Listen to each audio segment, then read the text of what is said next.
Welcome everyone to the deep dive. We're stepping into, well, a pretty profound space today, something that touches every single one of us. Hello there. Yes, we're plunging right into maybe the biggest mystery there is death, that moment of transition. It's fascinating and maybe scared people forever, hasn't it? It really has. And today, we're not just talking about death in the abstract, we're going deeper. We're looking at the actual figures, the entities from different cultures, different faiths, who are said to handle things right at that moment. The ones tasked with dealing with souls when life ends, it's definitely got that mysterious edge, maybe a little chilling even. Yeah, a bit chilling, but also, honestly, kind of thrilling to explore how different people have conceptualized this whole thing. Absolutely. And for this deep dive, we've pulled together some really fascinating sources. We're talking ancient texts, myths, cultural stories, all shedding light on these, let's call them guardians of the threshold. Right. And our mission, our goal here is pretty clear. We want to dig into these accounts, pull out the key insights, maybe some surprising facts, and figure out what these figures tell us about how cultures see death. And by extension, how they see life itself. That's the crucial link. Exactly. So we're going to journey through these myths, look at each figure one by one, their roles, their forms, the philosophies behind them. It should be quite a trip. Let's start then. Where should we begin? Let's begin with a name many might recognize, even vaguely. Azrael, the angel of death in Islamic tradition. Yeah. He's this figure who's both feared for what he does, but also revered because it's a divine task. Right. He's carrying out God's will. And what's really striking from the sources is this idea that he's not just, waiting at the end. He apparently knows the exact moment, the exact way everyone will die right from their birth. That is, wow, that's a heavy burden. Constant awareness of every single ending. It really is. And like you said, he's not portrayed as good or evil in himself. He's just the executor, precise, unwavering, separating the soul from the body, a job that has to be done. And he's significant, right? Not just any angel. Oh, absolutely. He's considered one of the 4 great archangels in Islamic tradition, up there with names like Gabriel and Michael. Even if his name isn't explicitly in the Quran, he's absolutely central in later texts and widely held beliefs. It's interesting, too, the scale of it all. The sources mention he's not working alone. No, not at all. He's described as the supreme commander, overseeing, countless other angels of death who assist him. Imagine the organization required for that. A cosmic bureaucracy of death, almost. Kind of. And central to it all is this idea of a colossal register, a book, basically, with every human name written in it at birth. And when Azrael crosses a name out... That's it. Time's up. No appeals, no extensions. The sources really emphasize the finality. No king, no power can change it once the name is marked. It feels incredibly absolute, doesn't it? It really does. That sense of predetermined fate. And the experience itself, it varies hugely based on your life. Massively. That's a key point. For the righteous, the soul's departure is described as, gentle, effortless, like a pleasant scent on the breeze, just slipping away. Okay, that sounds almost peaceful. But then, for the wicked, it's the complete opposite. Agony. Yeah. The soul is torn out. The image used is dragging heavy, wet cloth through sharp thorns. Oof. Yeah, that's a visceral image. You can almost feel it. Exactly. And Azrael's appearance itself is fascinating because it's not fixed. This is really interesting. The texts say he appears differently to different people. How so? His form reflects the soul he's collecting. So for the pious, he might appear radiant, calming. But for the sinful, he's described as a horrific terror, a nightmare. So he's like a mirror. Precisely. He reflects the state of the soul, the life lived. It's not about his judgment in that moment, but a reflection of their life. And get this, even in situations with mass death plagues, battles the sources stress his incredible precision.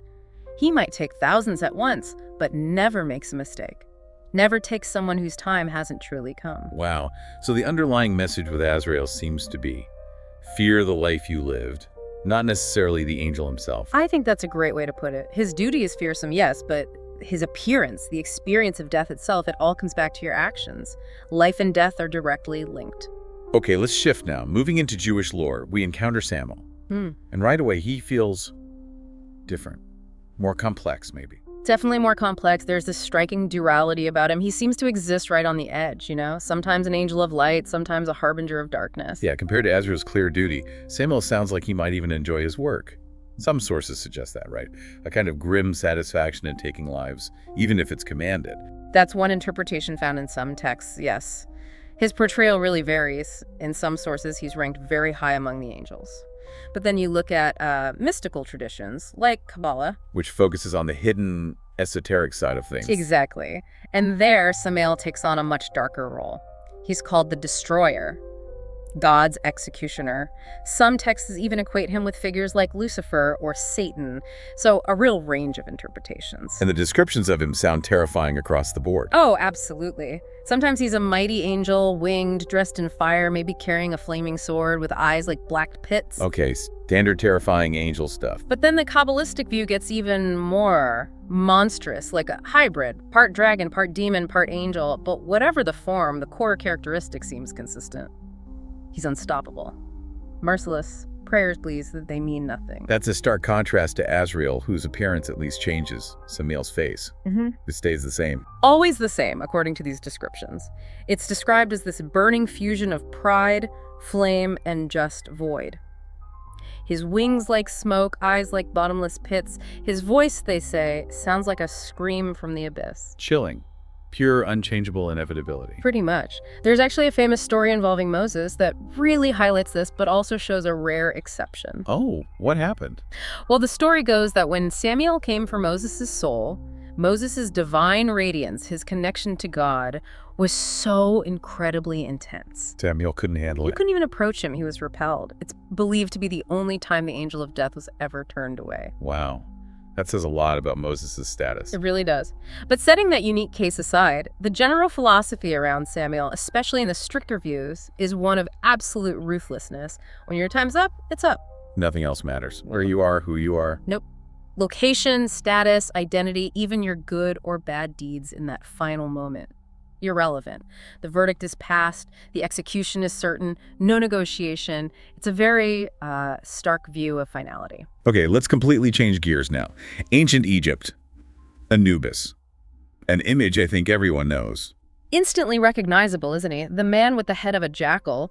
And in Egypt, the whole view of death was quite different. It wasn't chaos, it was seen as a structured passage. Right, so less of a single angel of death figure and more specialized roles. Exactly. Tasks were divided among various gods, but Anubis was absolutely central to that transition process. And the jackal head. Just because they hung around cemeteries. Pretty much. Jackals were often seen near burial sites, so they became symbols of death, but also, importantly, of protection for the dead. His original Egyptian name, by the way, was Inupu. Anubis is the later Greek version. And his job was more than just guarding tombs. Oh, much more. The sources show he was deeply involved. He was a guardian of the physical body, sure, but also a divine guide during mummification, crucial for preserving the body for the afterlife journey. So preparing the vessel. Preparing the vessel, exactly. And then he acted as the sacred conductor, leading the soul, the Ka, their concept of the life force or spirit out of our world and into the next, specifically guiding them to the Hall of Judgment. Ah, the famous weighing of the heart ceremony. That was Anubis' domain. His most iconic duty, perhaps. In the Hall of Judgment, he'd oversee the weighing, the deceased person's heart on one side of the scale. Believed to hold the record of their deeds. Correct. And on the other side, the feather of Mot. Mot representing truth, justice, cosmic balance, order. And the outcome determined everything. Everything. If your heart was lighter than the feather, meaning you lived a just, truthful life you passed, you were declared true of voice and allowed into the afterlife, the field of reeds, basically paradise. But if it was heavier? Then bad news. A heavy heart, weighed down by sin and wrongdoing, meant immediate destruction. It was fed to this terrifying beast called Amit. The devourer of the dead. Crocodile head, lion body. Hippo hindquarters. A real mashup of fearsome creatures. And being eaten by Amit wasn't just punishment, it was oblivion. Total erasure. No afterlife, no rebirth. The ultimate end. So Anubis wasn't just guide, he was also the judge, or at least the facilitator of that judgment. Increasingly so over time, yes. He became seen as the primary judge, guiding souls through death's gates. His symbols are really telling too. Like what? Well, the black jackal head, black symbolizing death and night, but also the fertile soil of the Nile, so rebirth, regeneration. He often carries a royal staff or whip, showing his authority over souls, and crucially, the Ankh. The key of life symbol. Exactly, holding the key to eternal life. It shows his role wasn't just about ending things, but enabling continued existence. Priests even wore Anubis masks during embalming rituals embodying his presence. So the Egyptian view, through Anubis, is death as a structured transition, governed by justice. Your actions literally weigh on your soul's fate. Precisely. It's a process governed by sacred law, a kind of terrifying grace almost. Guarding, guiding, judging Anubis did it all, maintaining cosmic order. Your life's balance determined your eternity. All right, our final stop takes us to India and the ancient world of Vedic and Hindu mythology. Here we meet Yama, the god of death. And his origin story is really unique, isn't it? It absolutely is. Unlike angels or established gods, the texts say Yama was originally mortal. In fact, he was the very first human being to die. The first one to cross over. The very first. And because he walked that unknown path first, he essentially became its ruler, the king of the dead. He paved the way, so he got the job, you could say. That's fascinating. And his name, Yama. It comes from Sanskrit, meaning restrainer, which clearly points to his absolute control over death. Although, it's interesting, some of the really old texts, like the Rig Veda, also show him as a benevolent guide for good souls heading to paradise. So a bit of duality there, too, early on. So how does his system work? How does he manage death? It's very structured. He determines the exact time of death for everyone. That moment is fixed. But similar in a way to Azrael, he doesn't usually collect the souls himself. He has messengers, too. He does. They're called the Yamadutas, often depicted as pretty fearsome, sometimes demonic figures. Their job is to physically extract the soul from the body. How do they do that? They use a mystical rope or noose called the pasha to sort of yank the soul out. Okay. Sounds unpleasant. It can be. And again, similar to Azrael's appearance changing, the Yamaduta's appearance can vary. For sinners, they appear terrifying, like nightmares made real. But for the righteous, they might appear calmer, even with a peaceful glow. So the experience reflects the life lived again. What happens after the Yamadutas grab the soul? They bring it before Yama's court for the final judgment. This is a big deal. There, the book of karma is read out loud. Like a cosmic ledger. Exactly. Yeah. A complete record of every single deed, good and bad, from your entire life. And based on that, Yama passes judgment. He decides the soul's next destination. It could be a temporary stay in a heavenly realm, or a temporary stay in a hellish one, or, and this is central to the philosophy of reincarnation, rebirth back into the cycle of life and death, samsara. right, the cycle of rebirth is key here. Absolutely. Yama's appearance reinforces his role.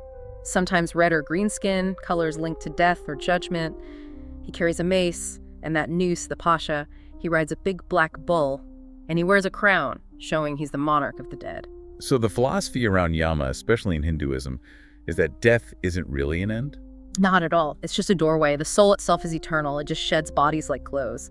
Yama is the ultimate arbiter of karma. Your actions dictate whether you go up, down, or come back around for another life, and it's worth noting, his influence goes beyond Hinduism. You find Yama playing a similar role as this unyielding judge tied to karma in both Buddhism and Jainism as well, a very pervasive figure. Okay, so we've looked at Azrael, Samael, Anubis, Yama. 4 very different figures from different corners of the world, different belief systems, wildly different methods, appearances. Yeah, a huge range. But when you boil it all down, is there like a single core message that runs through all these myths, according to the sources we looked at? I think there is. It's stark, maybe, but simple. Nobody gets out alive. Death comes for everyone. That's the universal constant. Yeah, that seems unavoidable. And the sources also seem to suggest, across the board, that it doesn't really matter how death shows up, which messenger, which form. Exactly. What matters is, are you ready? And ready doesn't mean having your sword sharpened to fight Samael. Right. Readiness, in this context, seems to be about the life you've lived. The unifying thread seems to be that death acts like a mirror. It doesn't ask your name or your title nearly as much as it asks, how did you live? So whether it's Azrael's reflection, the scales of Anubis, or Yama's book of karma, it all comes back to your actions. The ending reflects the journey.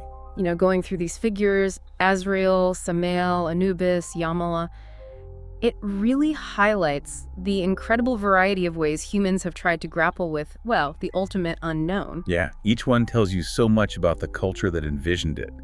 They embody our deepest fears about ending, but also our hopes, our ideas about justice, about what might possibly lie beyond that veil. They really do personify that transition. And it may be the most powerful thought, the one that kind of lingers from all these sources, is this. Go on. In the end, death isn't just something that happens to you. It's a reflection of you. And that face you see at the very edge, whether it's terrifying or peaceful, it's ultimately a reflection of your own life. It's yours. Wow.